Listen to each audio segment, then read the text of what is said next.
Salut à tous, aujourd'hui, atelier écriture. On va faire un édito sur le monde d'après. Qu'y a-t-il, jeune personnage à l'allure singulière? Ça fait maintenant des mois que tu nous promets de la science-fiction. Des belles paroles, des paroles toujours, mais rien. Acrasie. Acra quoi? Acrasie. Le fait d'agir à l'encontre de son meilleur jugement, d'avoir un comportement inverse de notre discours et de nos convictions. Tu vois, la crise écologique, beaucoup de gens pensent que le problème est lié à notre structure économique, voire, oserais-je, de notre organisation hiérarchique. Mais personne ne fait rien, ou plutôt, toutes nos actions semblent dérisoires, actions individuelles. En fait, c'est même autoprophétique, les gens pensent qu'ils ne peuvent rien faire, et du coup, ils ne font plus rien. T'en penses quoi? Que t'es en train de changer de sujet? Et puis je te signale que je trie déjà mes déchets, moi, monsieur. Moi, je fais mon devoir de citoyen. En fait, d'un côté, nous savons bien que la responsabilité individuelle, dans ce cadre-là, ne rime à rien, personne n'est individuellement responsable.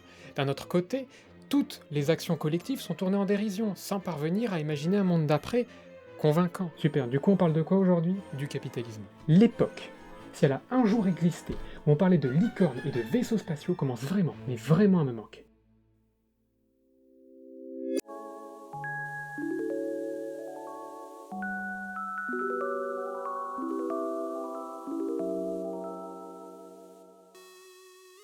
Le concept dont nous allons parler aujourd'hui a été théorisé par Mark Fisher dans son premier livre « Le réalisme capitaliste, n'y a-t-il aucune alternative ?», publié en 2009.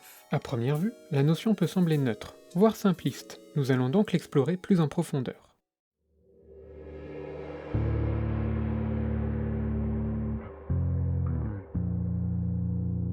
Le livre commence par évoquer Les Fils de l'Homme, d'Alfonso Cuarón, une dystopie où les êtres humains ne parviennent plus à se reproduire.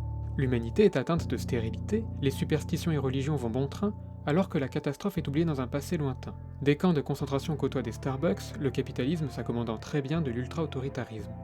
Il est plus facile d'imaginer la fin de l'humanité que la fin du capitalisme. Le tableau Guernica, affiché à Battersea, est utilisé comme un poster, une simple icône. Aucun objet culturel ne peut conserver sa valeur quand plus aucun regard neuf ne se pose dessus. Pour Mark Fisher, le capitalisme est d'abord une atmosphère.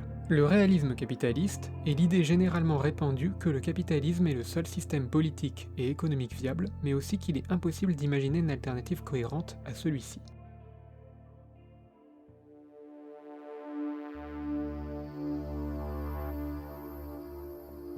Né en 1968, Mark Fisher était un philosophe britannique enseignant en culture visuelle, connu pour son blog K-Punk qu'il tient de 2003 à 2015, et pour ses analyses de la culture populaire, la musique, le post-punk et la techno.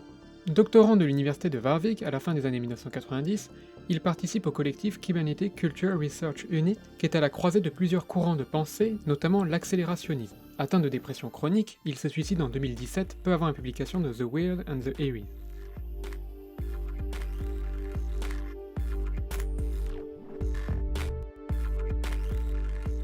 Avant de parler du réalisme capitaliste, il faut revenir sur son contexte économique. Le post-Fordisme est le nom donné à la restructuration du capitalisme, dont Christian Marazzi situe le point de départ le 6 octobre 1979, moment où la Réserve fédérale américaine modifie ses modalités de contrôle de la monnaie. C'est une économie de l'offre qui privilégie le juste à temps, encourage la dérégulation des marchés et où les emplois sont de plus en plus précaires. À l'image du film Hit, où les gangsters doivent s'adapter, être flexible et prêt à tout abandonner, dans un Los Angeles aseptisé, rempli de cuisine moderne et de décors interchangeables, où les relations passagères peinent à fournir des espaces de réconfort.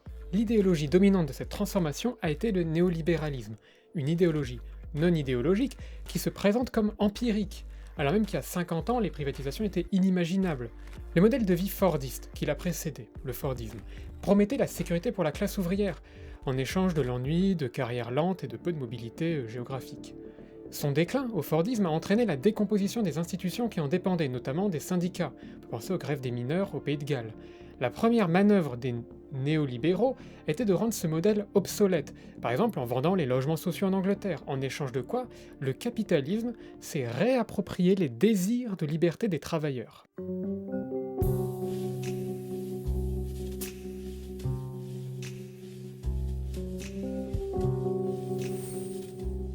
This is future war.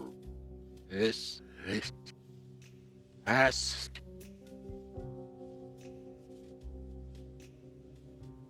Il est facile de se moquer des apôtres de la fin de l'histoire, comme Francis Fukuyama.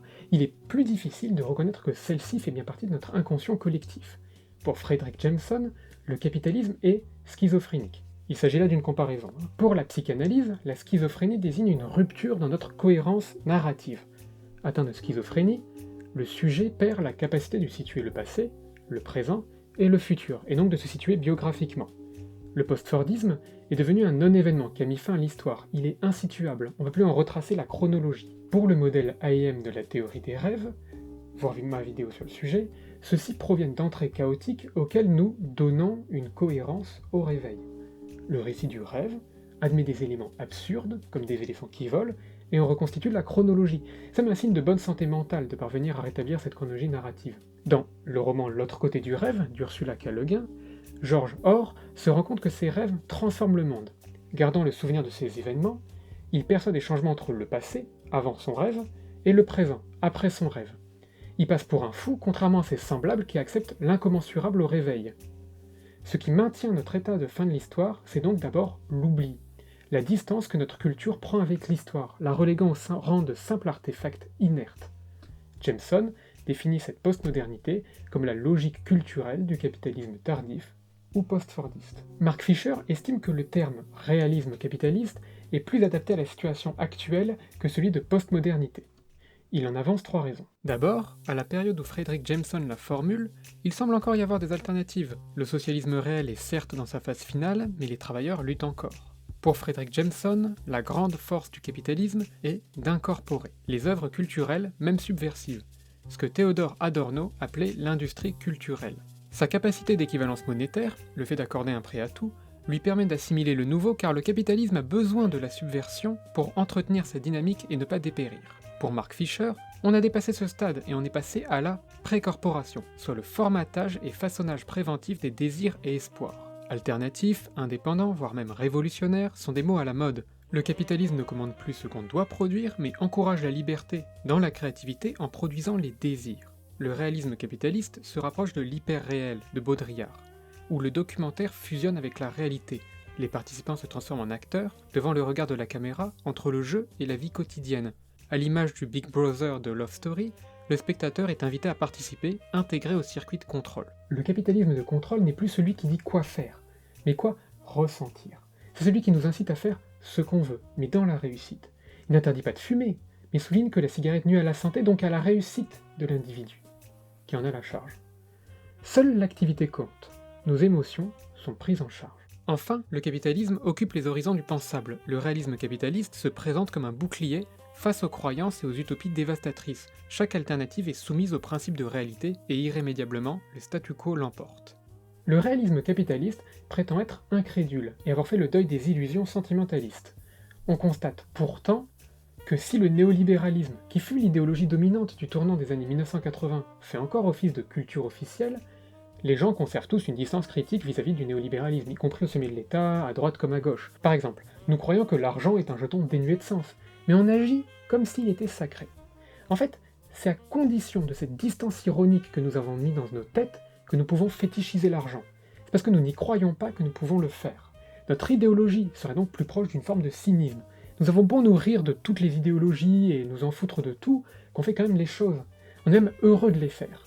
Alors se posent 2 questions.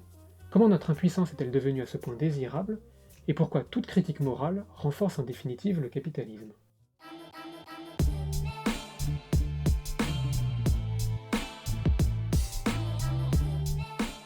Dans les années 60, la contre-culture avait montré que la chanson constituait un terrain de lutte, un espace de transformation des sentiments du grand public, en les cautionnant et en situant leurs origines dans des structures répressives. Tout le monde en prend conscience. Un bon exemple du tournant, c'est la soul et le funk, comme Sly and the Family Stone, qui clament l'esprit du collectif jusqu'à leur album There is a Riot Going On, en 1971, qui marque un dur retour à la réalité. Le hip-hop, de son côté, renonce à l'espoir naïf pour un réalisme résigné face au chômage, au racisme. Il devient progressivement une exploration morbide de la puissance de l'argent. Dans le hip-hop, le mot vrai a 2 sens. Cela peut vouloir dire la musique sans compromission qui ne se vend pas au label et aux producteurs, mais aussi le vrai au sens du cru. L'homme est un loup pour l'homme, chacun pour soi. L'actualisation par le hip-hop de la première signification a marqué un tournant et permis à la sphère culturelle d'absorber la seconde signification. Le gangsta rap qui émerge dans les années 1980 présente des hommes seuls comme Biggie ou Tupac, à toute épreuve, un son de solitude et de la conscience atrophiée qui s'identifie à des mythes criminels blancs à l'image des films de gangsters à Hollywood. Le réel sans compromission, des films comme Scarface, Les Affranchis, Reservoir Dogs. Je vous recommande à ce sujet l'épisode de Chroma sur les affranchis. Ce réalisme se veut présenter la violence du monde mise à nu, une réalité qui serait due à la compétition permanente. Il y a une super identification avec ce que le capitalisme a de plus prédateur. C'est ainsi que se forme ce mythe antimythique, qui rend l'impuissance désirable et le désir d'alternative détestable. Avant de continuer, je tiens à souligner qu'il s'agit d'une grille de lecture. On ne peut limiter une œuvre ou un courant culturel à une interprétation univoque. C'est même le principe d'une œuvre d'art aussi. Entre autres. La distance qu'elle crée avec l'artiste. Je fais de la politique. Et puis, il serait complètement réducteur de dire quelque chose comme « les textes de Biggie promeuvent la passivité ». Au contraire, Fisher s'en sert comme exemple pour montrer comment une atmosphère pèse sur la production culturelle et comment sa créativité en est affectée. Dans un article, Mark Fisher analyse ce qu'il appelle le spleen de l'argent chez Drake dans son album de 2013 Nothing Was the Same. En particulier, ses sons Start From The Bottom et All Me, qui explorent la mélancolie du succès. Ce n'est plus le constat acerbe et colérique de Tony Montana de Scarface, mais un fatalisme glacial. La masculinité du bad boy est devenue un refuge apparent, ses chansons hésitent sans cesse entre traiter les femmes comme des marchandises et la conscience post-féministe de la fin du patriarcat, leur demander de penser les plaies en privé, tout en acceptant leur hypersexualisation à des fins commerciales. Dans Coming Up Short, Working Class Adulthood in an Age of Uncertainty, on adore toujours mon accent anglais, Jennifer M. Silva explore les effets de cette culture sur la nouvelle génération. Dans un tel monde, envahi par le pseudo-réalisme, le nous est inconcevable. Dans la plupart des cas, les autres ne sont plus perçus comme des compagnons de souffrance, mais des objets de mépris. À la conscience de classe ne subsiste plus que la rancœur de classe. Sans mise en commun de nos problèmes, la conscientisation ne peut émerger. Mais mettre en commun, c'est un truc de lâche, c'est old-fashioned. Enfin, là j'exagère un peu le tableau, il parle aussi des opportunités du cyberespace et qu'Internet c'est cool. Tiens, en parlant, je vous ai dit qu'il fallait que vous alliez voir la vidéo sur le syndrome du grand méchant monde d'Horizon Girl. Ben voilà, je vous l'ai dit maintenant. Parce qu'en attendant, c'est vrai que ma vidéo fait un peu boomer. C'est un truc de boomer, ça, de dire boomer.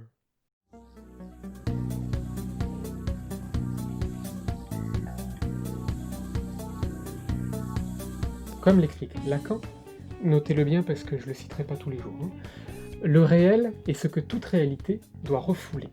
Le réalisme capitaliste est hanté par le réel. En particulier la crise environnementale, la bureaucratisation et les troubles psychiatriques. Comme la vidéo est déjà longue, je vais abréger et vous laisser faire vos recherches sur le sujet. Pour faire simple, la crise écologique révèle la vacuité d'injonctions comme le recyclage, qui responsabilise les individus alors que chacun perçoit qu'il n'est pas individuellement responsable. Cela laisse espérer l'apparition d'une volonté collective rivale et non d'une simple réaction au capitalisme. Encore une fois, sinon ça sera autoritarisme pour tous avec supplément capitalisme Lidl. Contrairement à ce que prétendait le réalisme capitaliste, la bureaucratie n'a pas du tout disparu. En fait, elle n'a fait qu'augmenter. Les procédures se dilatent dans le flux d'informations, notamment des marchés. La nouveauté, ce coup-ci, c'est que la délégation de celle-ci, de la bureaucratie, est faite à l'individu directement, qui est encouragé à devenir son propre audit, faire ses rapports, cahier des charges, faire ses évaluations, et qui ont des répercussions concrètes sur ses revenus, ce qui incite non à la performance, mais à rendre l'audit de ses performances plus performant. Pour Mark Fisher, le sabotage doit partir de là. Enfin, il faut repolitiser les troubles psychiatriques, alors que les cas de dépression augmentent en proportion.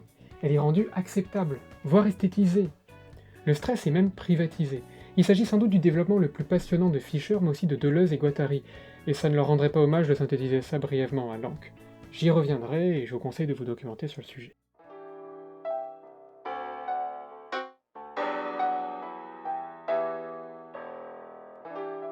Pour conclure, le réalisme capitaliste est une atmosphère qui s'est développée au cours des années 1990, et succède à ce que Jameson appelait la postmodernité. C'est le produit d'un moment néolibéral. Le triomphe du principe de réalité soumet toutes les alternatives à un examen absurde de rentabilité économique et d'efficience. Pour Mark Fisher, le capitalisme est extrêmement plastique, capable d'improviser. La culture lui sert entièrement de palliatif pour assurer le coût psychologique de ces crises et des attentes libidinales qu'il génère. Alors j'ai fait une présentation simplificatrice, j'espère pas trop simpliste du propos de l'auteur. Par contre, je vous incite fortement à faire vos recherches sur le sujet, et de mon côté, je trouverai le moyen de vous fournir votre dose de concept accélérationniste pour une prochaine fois. Tu sais ce qui manque à notre chaîne? Du pognon. Oui, Mais des abonnés aussi, c'est même lié. Une aubergine. Alors, non pas du tout, je dirais plutôt de consistance, de cohérence narrative. C'est vrai qu'on est un peu une contradiction du capitalisme. Nous sommes le problème.